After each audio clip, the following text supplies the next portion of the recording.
Today I want to talk about the spiritual truth that each and every one of us is a spiritual being. And what I mean by that is that each of us has been given by the universal intelligence that I call God an equal measure of life energy. This intelligence created every cell in our bodies of itself.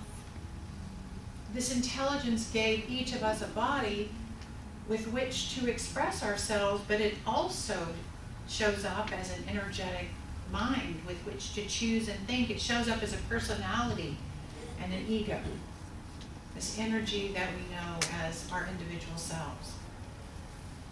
And what's cool about that is Spirit looks at the world through your eyes. It hears music through your ears, even music that won't stop.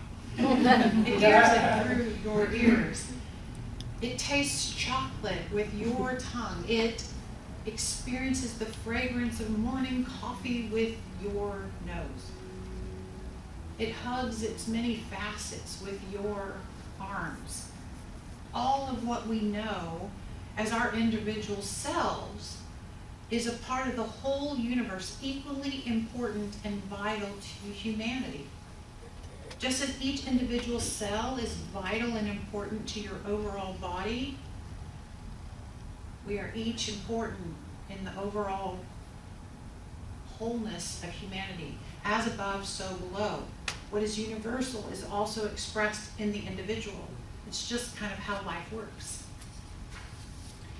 So God shows up as you, and God shows up as humanity as a whole, and God as humanity. That's my talk title today, God as humanity.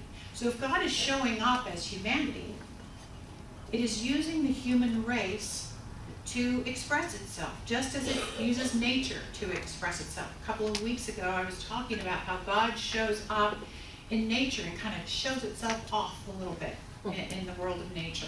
You know, on full grand display, Spirit shows itself in nature as the beauty that it is. It shows itself as diversity of form, from minerals to crystals to mountains to waterfalls to every creature, great and small, that swims and flies and crawls and walks. All of that is Spirit, God showing itself as abundance in the zillions of leaves on the trees and the snowflakes in the air and the individual hairs on a lion's mane. Spirit shows itself as abundance. And in nature we can see God as balance as we watch the air and the atmospheric pressures balance themselves after a storm. The tides come in and go out. That's God showing up as balance. The qualities of God are on display in nature, and I don't think we would argue with that. But it is also true for divine intelligence to show up as humanity. God displays all of its qualities in humanity as well. You know, it's easy to see Spirit expressing His beauty and abundance and balance and diversity and love as we look at the whole human race. You know, most people love to see these kinds of photographs, like this one, that shows diversity and balance showing up in a group of babies. Or how about college students? You know, we can see diversity and balance and abundance. How about world leaders, right? So there's just all kinds of beauty and difference and interesting intelligence on display. Diversity of form and expression in humanity, balance and beauty in humanity, beauty in humanity. And sometimes if we pull our perspective out far enough, we can agree that it is amazing to see how God shows up as humanity. If we kind of intentionally blur our vision a little bit, not look too closely, we can agree that some infinite divinity is on display as the human race.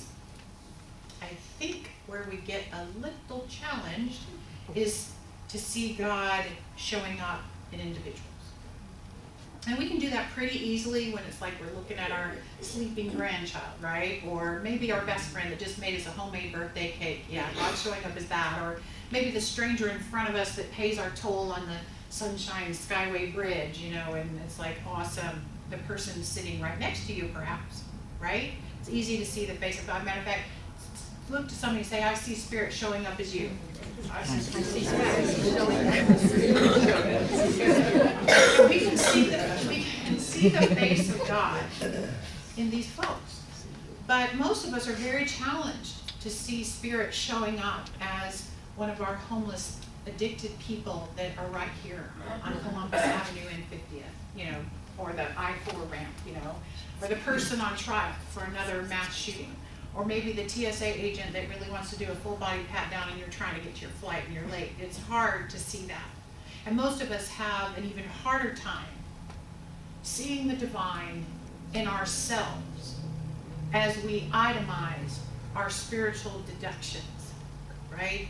Our stinginess, our pettiness, or our hatefulness, or non-forgiveness, or whatever ness is our own Achilles heel. We have a hard time seeing the divinity in ourselves. Looking in the mirror at your own fears makes it sometimes very difficult to see yourself as Spirit-informed God among us.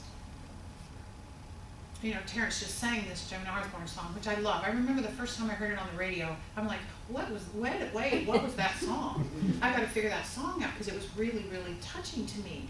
And it expresses this idea that what if God was one of us, just a slob like one of us, right? Just a stranger on the bus trying to make its way home. The truth is God is one of us because God is all of us. Everyone is a God being, but it takes awareness to live as a conscious God being. One of the most impactful pieces of work that we can do as a human being is to heal our relationship with humanity as a whole and begin to see the Godness in everyone we encounter and treat them with the reverence that Brittany's reading talked about. They deserve that. God is one of us because God is all of us. Ram Dass says, we are all just walking each other home. We are all just walking each other home. Or perhaps, as the song says, we're all just kind of riding the bus with each other home. So on my trip, I had an interesting experience with these concepts. As I started my job as this manager of the administrative functions of the ministerial education, one of my first training experiences was the 25th. I had to show up in California at the all ministerial school retreat. So all the students were going to be there together. And it was in Simi Valley, California, beautiful retreat center. And just so you know, there are like 180 students around the world studying this philosophy to become ministers, and about 80 of them were together in California in one place to kind of learn together, and I get to meet them. But at any rate, on the first night, when we first got there, we each pulled a name out of a bowl of a fellow retreat attendee. And our job was to observe them, observe the person whose name we called. And so that since many of us didn't know each other, we were just meeting for the first time, we pulled our names, and then we did an altar ceremony where we each put something on the altar, and as people said their names, we were listening because we were trying to find the one we were assigned to. And we were to observe them without revealing ourselves throughout the whole retreat, and see if we could see the qualities of God that shined through them as they did whatever they did, as they moved about the retreat. How were they showing up as the light of God, or the love of God, or the joy, or the peace, the connection, or whatever it is that we could observe? And we had 3 days to observe and to be observed. All right. So on about the second day, I became aware that someone in the room was watching me, right? And watching how God showed up as me. So I didn't want to like take an extra cookie or whatever. I thought I'd rather be on my best behavior. And I was hoping that my special person was watching when I did something extra nice. Right? And I had an interesting time watching my assigned person too. Her name was Linda, and she is from Central California. And I sought her out every time we were in a room together. I'm like watching her. And I watched her as she interacted with others. She was on the music team, so she was singing too. And I watched her eat. I watched her do everything. I was looking for evidence of her divinity in her smiles and in her gestures and in the choices that she made and the words that she said. And it was a fascinating assignment to purposefully look for the God in her. And so on the final evening of the retreat, we got to introduce our special partner to the whole group. So I got to say I would like to bring forth the divinity known as Linda, and then I got to say a little bit about what I observed. And it was an humbling thing to have someone do that for me too. It was very interesting. There wasn't a dry eye in the room as people became aware that others were seeing them as God. It was powerful. What would happen if we did that all the time on purpose? What if we decided that before we met someone for lunch that we were going to spend our time together noticing how that person brought God to lunch? Or what if we did it at work? What if we did it at work and saw the qualities of spirit in our coworkers all day long, no matter what they were doing? You know, most of us spend so much time watching other people and being aware of how they mess up, how they misstep, how they misspeak, how they whatever. But life would just be so much better if we just paid attention to the things they were doing that showed their godness. One of the most controversial public figures over the past few decades in our country has been Hillary Clinton. Now, I'm not going to go all political on you this morning. I never will. I don't do that. But our collective relationship with Hillary Clinton is interesting. And I think she illustrates a very big spiritual truth and lesson for us. See if we can get this. So if you've been paying attention over these past many years, you have some sort of opinion about Hillary Clinton. I have discovered that most people have pretty strong opinions about Hillary Clinton. And one day she was being interviewed, and I heard her say something like this. I don't have a direct quote because I didn't write it down fast enough, but she said something like, "I am a Rorschach test. When someone describes me, you learn more about them than you do about me." So does everyone know what a Rorschach test is? It's the ink blot test, where a psychologist or a psychiatrist will have you stare at a meaningless ink blot and tell them what you see in it. And the psychologist is feverishly writing down everything you say. Sometimes they even record it, because there is an interpretation made about what the person sees when they're describing the ink blot. And the psychologist, and I've actually been trained on analyzing a Rorschach test, and you learn a lot about a person's personality based on the image that you see in the ink blot.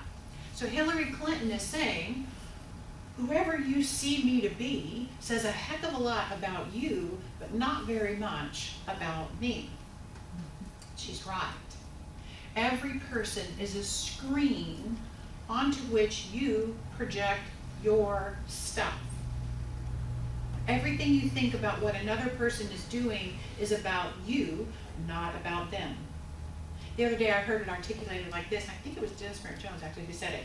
Everyone is always talking about themselves, regardless of the person they seem to be talking about. You know, when I describe my daughter or my mother, who happens to be here today, I'm actually talking about and revealing a lot about myself and my own strengths and weaknesses, healed and unhealed stuff. And it might sound to you like I'm telling a story about someone else, but I'm always really telling a story about myself. The thing is, you cannot know what another person is thinking. You know how I know? Because you don't even know what you are thinking. Most of the time. Yet we are constantly saying things like this. he thinks that I'm not smart, or she thinks that she's better than I am, or whatever. We say, they think, she thinks, he thinks. You don't know what anybody else thinks. We simply can't know what other people are thinking. Even in this moment, I can tell you what I'm thinking. But when I do that, I'm filtering what I share with you so that I'm acceptable to you. And if you ask me tomorrow what I was thinking, I would probably give you a different answer because I don't remember what I was thinking, because I really wasn't thinking that. I was telling you what I was thinking, right? Don't ask that. So even if I have a lot of information about the person that I'm talking about, I'm really just talking about myself. And that's what Hillary Clinton was saying. When people talk about me, you learn about the person speaking, not about me. And I think God is like that too. When I describe God, I'm actually revealing a lot about myself and how I perceive the universe. One of the most interesting questions I ask clients or congregants or people, anybody, is, tell me about God. Tell me about what you think about God.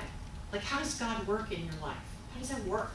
Because the answer to those questions tells me a lot about how you view yourself, how you think about how the universe works, and how you view humanity as a whole, and spirit in particular. But it's about you when you're talking about it. Observe yourself describing things, life events, people, situations. What do the descriptions show you about yourself? Because what you'll find is your beliefs and your thoughts just come pouring out. Listen to what other people say about you, because it reveals to you things about them, not about you. But we do a lot of absorbing what other people say about us, and we forget that they're really just talking about them. They're not talking about us. They can't know us. We can only know us.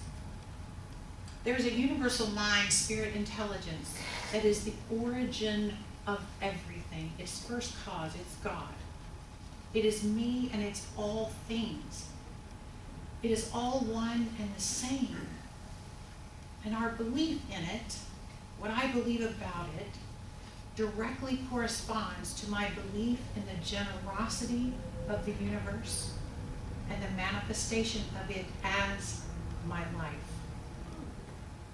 If I believe God or the universe is limited in its expression, I only must look in the mirror for where to begin reframing my belief. The reality I live in is created in my mind. So many years ago, in another time of conflict in our world, an author named Stephen Adley Girgis, I don't know if that's how you say it, he was the author of the book called The Last Days of Judas Iscariot. And he has a fascinating piece in the book that I would like to read. It's written as if God itself is speaking from that moment in time, and it'll be familiar to you. In this writing, God is speaking, and God says, right now, I am in Fallujah. I am in Darfur. I am on 63rd and Park having dinner with Ellen Barkin and Ron Perlman. Right now, I am on Lafayette and Astor waiting to hit you up for change so I can get high. I'm taking a walk through the Rose Garden with George Bush. I'm helping Donald Rumsfeld get a good night's sleep. I was in that cave with Osama bin Laden and on that plane with Muhammad Atta. And what I want you to know is that your work has barely begun. And what I want you to trust is the efficacy of divine love, if practiced consciously. And what I need you to believe is that if you hate who I love, you do not know me at all. And make no mistake, who I love is every last one. I am every last one. People ask me, where are you? Where are you? Verily, I ask of you to ask yourself, where are you? Where are you? Where are we in all of this? What is ours to do? Ours is to understand that God is in all of humanity. And our part is to heal the race consciousness, or as much of the belief system that the world holds as we can in this lifetime. Here's the deal. Life is ever evolving. Life is ever evolving. And we have evolved as a human race without much effort on our conscious part through all this millennium. You know, the human race has evolved unconsciously for the most part. You know, we learned how to walk, we learned how to build cities, we learned how we grew. But now we are being invited to heal and evolve on purpose. God as humanity is evolving now through us as we discipline our minds. And if you've been around this teaching more than 5 minutes, you have not said anything new today, right? Mm-hmm. You know that God lives in, as, and through you. You know that God shows up as everyone around you. But it's time for all of us to consciously evolve and heal our unhealed thoughts that we have about the humanity around us. We must choose how we will evolve next. Each of us have gifts to bring to the human race, to the world, to bring forth on behalf of all of us. Many of us know what that gift is, but have not disciplined our minds to bring it forth. We've not disciplined our lives to release our gifts because we're very busy trying to fit in, and we're worrying about what other people are saying about us, trying to be accepted. We know it's our job to illuminate the world, and we do that by eliminating the darkness within ourselves.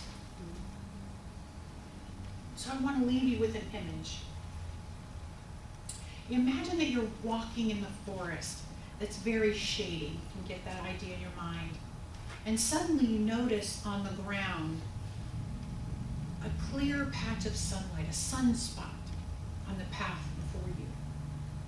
The truth about that spot is that there is nothing blocking that spot from its source, from the source of all light. There is nothing between that piece of ground and the light. Sometimes you can literally see the beam of light coming down through the trees and hitting the ground, and you know that nothing has blocked it. People are like that too.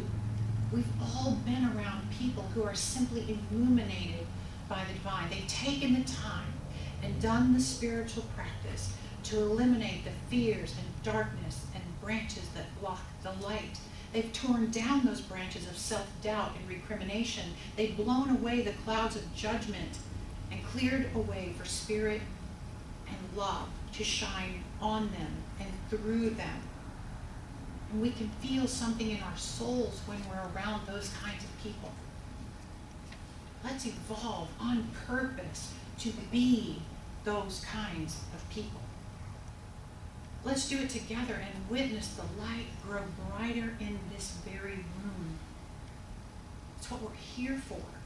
Let's see the God in all of humanity, every day, in every way. And I'll close with a quote from our founder, Ernest Holmes, from this book called This Thing Called You, and I don't think I gave you a quote. I did. You belong, it's a long one. You belong to the universe in which you live. You are one with the creative genius back of this vast array of ceaseless motion, this original flow of life. You are as much a part of it as the sun, the earth, and the air. There is something telling you this, like a voice echoing from some mountaintop of inward vision, like a light whose origin no man has seen, like an impulse welling up from an invisible source. Your soul belongs to the universe. Your mind is an outlet through which creative intelligence of the universe seeks fulfillment. And I affirm this for myself and for all of us. I recognize that all life, my life, is of God. I feel that divine presence operates as my life, pulling me into an ever greater expression of who I am, and so it is.